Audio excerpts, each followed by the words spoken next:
हरे कृष्णा। तो आज हम पढ़ेंगे अध्याय 6 श्लोक संख्या 19। यथा दीपो निवातस्थ नाहिंगते स उपमा स्मृता योगिना यत् चित्तस्य युज्यते योगमात्मनः। जिस प्रकार वायु रहित स्थान में दीपक हिलता डूबता नहीं, उसी तरह जिस योगी का मन वश में होता है वह आत्म तत्व के ध्यान में सदैव स्थिर रहता है। तात्पर्य श्री प्रभुपाद के द्वारा प्रभुपाद की जय। कृष्ण भावना भावित व्यक्ति अपने आराध्य देव के चिंतन में उसी प्रकार अविचलित रहता है जिस प्रकार वायु रहित स्थान में एक दीपक रहता है। हे कृष्ण। छोटा सा तात्पर्य दिया है प्रभुपाद जी ने, लेकिन श्लोक बहुत महत्वपूर्ण है। हमने आपको एक वीडियो भी भेजा था जिसमें दिखाया था कि किस प्रकार वहाँ वृक्ष के ऊपर पास में श्लोका लगा हुआ है, महत्वपूर्ण श्लोका है। ज्योति सर में भी वहाँ टंगा हुआ है। तो यहाँ पर क्या कह रहे हैं, एक दीपक की एग्जाम्पल लेकर एक योगी की स्थिति को यहाँ पर भगवान अर्जुन को समझा। तो यहाँ पर समझना पड़ेगा कि किस विषय में भगवान का यहाँ पर फोकस कर रहे हैं। सबसे ज्यादा जो फोकस कर रहे हैं मन के ऊपर कर रहे हैं। तो मन जो है हमारा डगमगाता रहता है। हर व्यक्ति क्या है, शांति चाहता है, लेकिन मन स्थिर न होने के कारण वो शांति नहीं महसूस नहीं करता है। अगर आज के परिप्रेक्ष्य में देखें, हालांकि ये बात भगवान ने बहुत पहले कही है तब, लेकिन अगर आज के समय में देखें तो आधुनिक जीवन में हमारे क्या है, मन हमारा स्थिर नहीं है। कारण क्या है? सबसे पहला कारण है हमारा मोबाइल। ये मन को स्थिर होने ही नहीं देता। जिसको जो चीज चाहिए ना, वो सब इसमें एक छोटे से डिवाइस के अंदर है। जो चाहिए वो ढूंढ ले, और फिर उसके बाद मन तो उसको कहाँ कहाँ लेके जाता है। सारी उसकी कामनाएं इच्छाएं जितनी हैं, वो सब उस मोबाइल में वो पूरी करने का प्रयास करता है। तो क्या है, मन अस्थिर है। जबकि श्री कृष्ण यहाँ योग की सफलता की पहचान किस बात से बता रहे हैं? क्योंकि योग के विषय में चल रही है चर्चा कि योग तब सफल है यदि मन स्थिर है। अन्यथा अगर मन स्थिर नहीं है, व्यक्ति बहुत योग में लिप्त है, तो वो योग किसी काम का नहीं। तो कभी आपने महसूस किया है कि कभी हमारा मन जो है वो जप करने बैठे हैं लेकिन भाग जाता है। हम कुछ विषय पर कोई निर्णय लेना चाहते हैं, लेकिन मन हमारा बार बार, हमारे अंदर विचार अलग अलग आ रहे होते हैं। मन जो है हमारा बदलता रहता है। ये करूं किम कर्तव्य विमूढ़, डिसीजन नहीं ले पा रहा। क्या अलग अलग परिस्थितियां हमारी भक्ति को हिला नहीं देती हैं? तो ये सब क्या है? ये सब उसी हवा, ये एक हवा की भांति है जो हमारे मन की स्थिति को हिला देती है। और उसी हवा की बात यहाँ पर भगवान कर रहे हैं। दीपक की उपमा दे रहे हैं भगवान कि दीपक की जो लौ है वो इस हवा, जैसे हवा जो है दीपक की लौ को हिला देती है, ऐसे ही ये जो इच्छाएं हैं हमारी, ये मन को हिला देती है। प्रभुपाद जी बता रहे हैं। तो जैसे प्रभुपाद जी कई बार एनालॉजीज देते हैं बहुत सारी। तो एक एनालॉजी में प्रभुपाद जी कहते हैं कि मोबाइल जैसे होता है ना किसी के पास, मोबाइल का नेटवर्क अगर कमजोर हो तो आवाज ब्रेक होती है। ऐसे ही यदि मन जो हमारा है स्थिर न हो, तो भगवान के साथ जो हमारा कनेक्शन है वो ब्रेक होता है। कभी कभी हम भगवान के साथ बड़ी कनेक्टिविटी फील करते हैं, लेकिन कभी कभी भगवान के साथ डिसकनेक्ट फील करते हैं। दोनों सिचुएशन में क्या फर्क है? जैसे रूपा जी उदाहरण देते हैं मोबाइल नेटवर्क। तो वैसे ही हमें समझना पड़ेगा कि अगर हमारा मन स्थिर है तो हम भगवान के साथ कनेक्शन में रह सकते हैं, नहीं तो डिस्कनेक्ट हो जाए। और साधना जो है हमारी, नाम जप करते हैं हम, सेवा करते हैं, ये क्या है? ये सिग्नल स्टेबलाइजर की तरह है। जो वीक सिग्नल्स हैं उसको बूस्ट करने का काम करती है हमारी साधना, ताकि हमारा कनेक्शन जो है वो भगवान के साथ बन सके। और ये जो मन को हमारे हिला रही है, विचलित करने वाली ये जो हवा है, ये हमारी कामनाएं, हमारी इच्छाएं, असीमित इच्छाएं, जो कि हम चाहते हैं ये मुझे मिल जाए, ये मुझे मिल जाए। और अगर इच्छा पूरी हो जाती है तो नई कामनाएं फिर से जन्म लेती हैं, और मिल जाए, और मिल जाए। और वहीं अगर कामनाएं पूरी ना हो तो हमारी, तो फिर हमें क्रोध आता है। और कामनाएं पूरी हो जाए तो फिर लालच बढ़ रहा होता है, लोभ बढ़ रहा होता है हमारा। तो ये सब क्या है? ये हवाएं हैं जो हमारे मन रूपी लौ को हिलाती रहती हैं। और इस हिलती हुई लौ के कारण हम भगवान के साथ डिस्कनेक्ट फील करते हैं। और यहाँ पर उपमा में ये भी कह रहे हैं कि एक योगी का वर्णन कर रहे हैं, दीपक का उदाहरण देकर एक योगी के विषय में बता रहे हैं। तो प्रभुपाद जी अक्सर कहा करते थे, योगी वास्तव में कौन है? जो स्थिर चेतना वाला है। स्थिर चेतना कहाँ? श्री कृष्ण। जिसकी चेतना श्री कृष्ण में स्थिर है, ऐसा व्यक्ति योगी है। और भगवत गीता के अनुसार सर्वोच्च योग भक्ति योग ही है। प्रभुपाद जी कहा करते थे, मन को फोर्सफुली रोकना कठिन है, लेकिन इस मन को हायर टेस्ट दे देंगे तो ये मान जाएगा। होता है ना, एक बच्चे को, उसके पास कोई गेंद है, उससे गेंद मांगी, बॉल मांगी, वो देगा नहीं। लेकिन उसको कोई ऐसा खिलौना या कार दीजिए जिसमें लाइटिंग लगी है, आवाज भी हो रही है, टी टा आवाज हो रही है, वो तुरंत बॉल फेंक देगा। और फिर वो उस कार को या जो दूसरा लाइटिंग वाला खिलौना है उसको ले लेगा। तो ऐसे ही हमारा जो मन है, ये भागता रहता है, जैसे लौ हवा में इधर उधर हिल रही होती है। हमारा मन हमारी कामनाओं में, इच्छाओं में और भांति भांति के डिस्ट्रैक्शंस की वजह से क्या है, वो भी विचलित रहता है। लेकिन अगर उसको हायर टेस्ट दे दिया जाए तो वो लोअर टेस्ट को छोड़ देता है। फोर्सफुली मन को कहीं लगा पाना ये बड़ा मुश्किल है। प्रभुपाद जी कहते हैं, नहीं लगेगा। अर्जुन भी हार गया, तो हमारी तो बात क्या है? तो इस मन को हायर टेस्ट देना पड़ेगा। एक सम अगर हम देखते हैं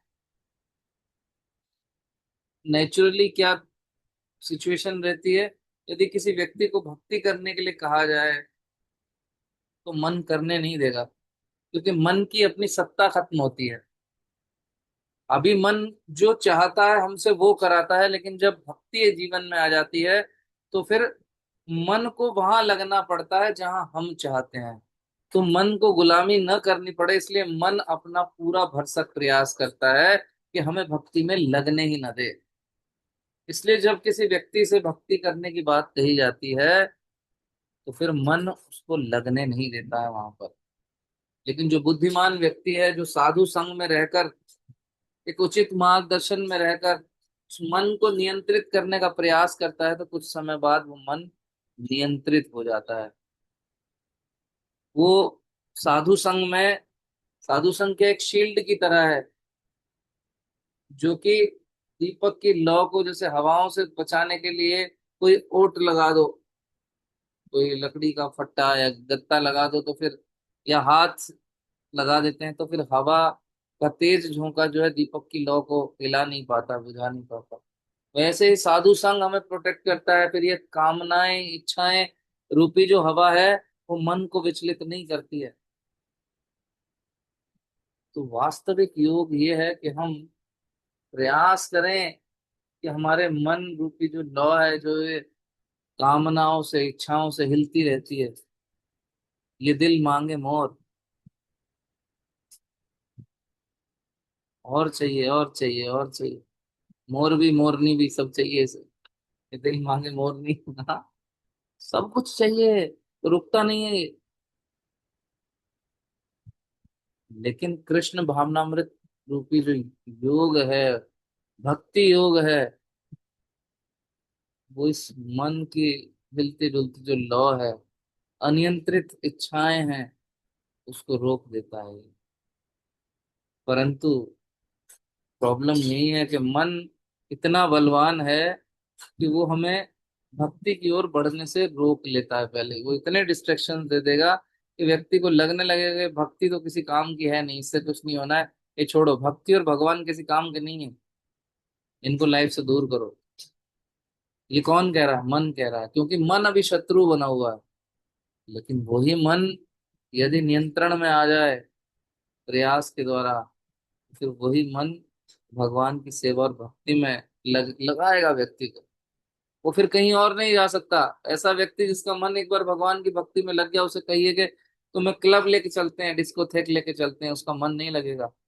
चलो मूवी देखने चलते हैं, चलो इधर मजा करेंगे उधर मजा करेंगे, नहीं, वो लगेगा ही नहीं उसका मन। उसको ठाकुर जी की सेवा में मन लगता है। क्यों? क्योंकि ट्रेंड हो गया, हायर टेस्ट मिल गया। कभी कभी हो सकता है विचलित हो गया थोड़ा बहुत, लेकिन जब वो विचलित होकर दूसरे टेस्ट की तरफ जाएगा, उसे लगेगा ये तो फीका है। जैसे आप गन्ने का रस पी लीजिए, उसके बाद आपको कोई नींबू पानी पिलाए हल्का, तो आपको बिल्कुल फीका जैसा लगेगा, ऐसा लगेगा उसमें मिठास है ही नहीं, क्योंकि हायर टेस्ट आपने ज्यादा मीठे वाले ले लिया। तो वैसे ही जब हम भक्ति में लग जाते हैं और एक अच्छे स्तर को पा लेते हैं, उसके बाद यदि कभी हमारा पतन भी हो, हम गिर जाएं अपने स्तर से और भौतिक चीजों में रस आस्वादन करना चाहें, तो फिर वो हमें फीकी लगती है। फिर वापस वो उसको छोड़ देगा कि ये तो बेकार टेस्ट, और फिर हायर टेस्ट की ओर बढ़ जाएगा। तो यहाँ पर क्या कहना चाह रहे थे प्रभुपाद जी के, एक जो योगी है उसका मन कभी हिलता नहीं, वो सदैव परमात्मा में, आत्मा में स्थिर रहता है। तो ऐसे ही असली योगी क्या है? साधु संग में, भक्तों के संग में कृष्ण भावनामृत का अभ्यास करते रहने से हमारा मन रूपी जो लौ है वो स्थिर हो जाती है। और स्थिर मन से ही श्री कृष्ण को या भगवान को प्राप्त किया जा सकता है, अन्यथा नहीं। कोई कह सकता है और क्या इसके व्यवहारिक कुछ साधन, उदाहरण या रेमेडीज क्या हो सकती हैं मन को स्थिर करने की, या मन रूपी दीपक को स्थिर रखने की? तो हमें रोज जो है नियमित भगवान के नाम का जप जरूर करना चाहिए, नियमित समय पर। क्वांटिटी बहुत ज्यादा नहीं भी है, लेकिन क्वालिटी बहुत अच्छी होनी चाहिए। चाहे आप 2 माला जप कर रहे हो, लेकिन वो एकदम दमदार हो, वो आपको बहुत बल देगी। जिस प्रकार मोबाइल को आप रोज चार्ज करते हो, उसी प्रकार स्वयं को चार्ज करो। हम अपनी चार्जिंग बिल्कुल डल रखते हैं, इसलिए हमारी लाइफ बिल्कुल डल है। हमारी आध्यात्मिक चार्जिंग जीरो रहती है। अपनी आध्यात्मिक चार्जिंग बैटरी को फुल रखिए, तो फिर इस भौतिक जगत में भी जो थोड़े अप एंड डाउन आते हैं, व्यक्ति उनको संभाल पाता है। तो नियमित साधना अपनी फिक्स करिए, यहाँ मैं प्रतिदिन इतने बजे इतने जप जरूर करूंगा बढ़िया वाले। ये आपको बहुत बल देगा। ये हिलती हुई जो लौ है दीपक की, उसको बहुत कंट्रोल करेगा। दूसरा है साधु संग। साधु संग बहुत इंपॉर्टेंट। साधु संग क्या है? जैसे मैंने आपको कहा, एक शील्ड की तरह हो जाता है साधु संग। हवा तेज रहेगी तो बुझ जाएगी लौ, लेकिन ये एक कवर की भांति काम करेगा, एक प्रोटेक्शन कवर, या कहना चाहिए स्पिरिचुअल प्रोटेक्शन कवर है हमारा साधु संग। वो हमारे मन को विचलित होने से बचाएगा। और कुछ डूज एंड डोंट्स, हमने यम नियम की बात की थी ना, हमें समय पर पूरी नींद लेना, अच्छा भोजन लेना, अच्छी दिनचर्या, ये सब भी बहुत बड़ा काम करती हैं। अच्छी नींद रहेगी तो आपका मन शांत रहेगा, कंट्रोल रहेगा। अच्छा भोजन, सात्विक भोजन, प्रसाद पाएंगे तो मन शांत रहेगा। अच्छी दिनचर्या रहेगी आपकी तो आपका मन शांत रहेगा। एक है सेवा। सेवा में हमें लगना चाहिए। कुछ ना कुछ सेवा हमारे पास रहनी चाहिए। खाली दिमाग शैतान का घर, तो उससे बचेगा। जब मन सेवा में लगा रहेगा तो फिर वो सेवा जो है हमारी, वो हमें श्री कृष्ण से जोड़ेगी। और एक है श्रवण। प्रतिदिन हमें भगवान के विषय में और भगवान के भक्तों के विषय में सुनना चाहिए। उससे हमें मोटिवेशन मिलता है। जो हमारी बैटरी डाउन हो जाती है या भौतिक जगत के आकर्षण हमें खींच लेते हैं, भक्ति फीकी लगने लगती है, अरे क्या ही रखा है इन सब चीजों में, क्या होगा, सब तो मजा कर रहे हैं, तो हम ही यहाँ मूर्खों की तरह उपवास रखने में लगे हुए हैं, ये हरे कृष्ण जप कर रहे हैं, सब तो मजा कर रहे हैं, हमें हमें भी वही करना चाहिए। जब हम शास्त्रों की वाणी को, आचार्यों की वाणी को सुनते हैं तो मन स्थिर होता है कि नहीं भाई, you are on the right path. तुम सही हो, जो बाकी कर रहे हैं वो सही नहीं कर रहे हैं, वो गलत है, उसका परिणाम आगे खराब है। जब वो सुनता है व्यक्ति उस बात को, तो फिर उस बात को सुनकर श्रवण के द्वारा वो कहीं ना कहीं अपने को अलाइन करने का प्रयास करे। तो ये एक आर्ट है, एक साइंस है वास्तव में, कि हम अपने मन को किस तरह से, या मन रूपी जो हमारा दीपक की लौ जो फड़फड़ाती रहती है, उसको हम कैसे कंट्रोल में लेकर आए। तो हमें देखना पड़ेगा कि हमारा दीपक कैसी जगह रखा है। एक विंड जोन में है जहाँ खूब आंधी तूफान चल रहा है, या फिर एक प्रोटेक्टेड जोन में रखा हुआ है हमारा ये जो दीपक है। ये हमें एनालिसिस करना पड़ेगा। अगर रोज आप अच्छे से नाम जप कर रहे हैं, भक्तों के संग में हैं, सोने उठने का समय आपका नियमित है, भोजन में आप भगवान का प्रसाद लेते हैं, तो आप समझ लीजिए कि आपका ये जो दीपक है, ये प्रोटेक्टेड जोन में रखा है, बुझेगा नहीं। लेकिन जहां ये सब नहीं है, ये मोबाइल रूपी डिस्ट्रैक्शन है, सिर्फ अनियंत्रित इच्छाएं हैं, तो वहां हमें समझ लेना होगा कि हमारा जो दीपक है वो एक विंड जोन में रखा है, जहां कभी भी हमारे दीपक की लौ बुझ सकती है। एकदम दीपक चला जाएगा, हमारा बंद हो जाएगा।